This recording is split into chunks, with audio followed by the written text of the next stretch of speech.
Salutare, toată lumea, bine am găsit la un nou episod pe acest canal. Vă întrebați ce este cu acest trovo? Mi-am făcut trovo și în fiecare seară o să fim live pe... Nu chiar în fiecare seară. În fiecare weekend o să fim live pe trovo și nu uitați să mă căutați pe trovo. Am imaginea aceasta și Easy Panda, Easy bară jos Panda. Și o să facem live în fiecare, nu chiar în fiecare seară, cu Brawl Stars, cu reacționăm la clipuri.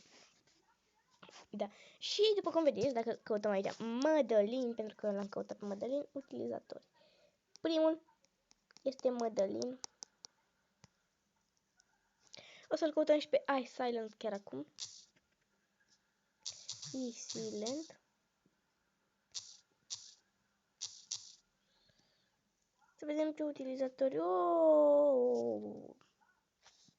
A urmărit să vedem, să urmărim și ia să vedem noi aici. Conversație Minecraft.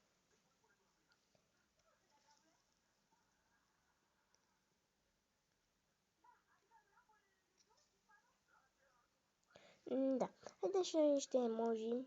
După cum vedeți, avem emoji aici.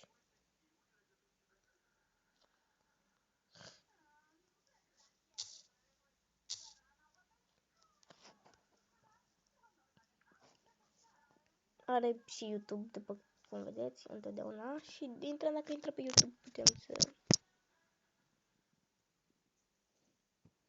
Mai aici video clipul. Toate astea.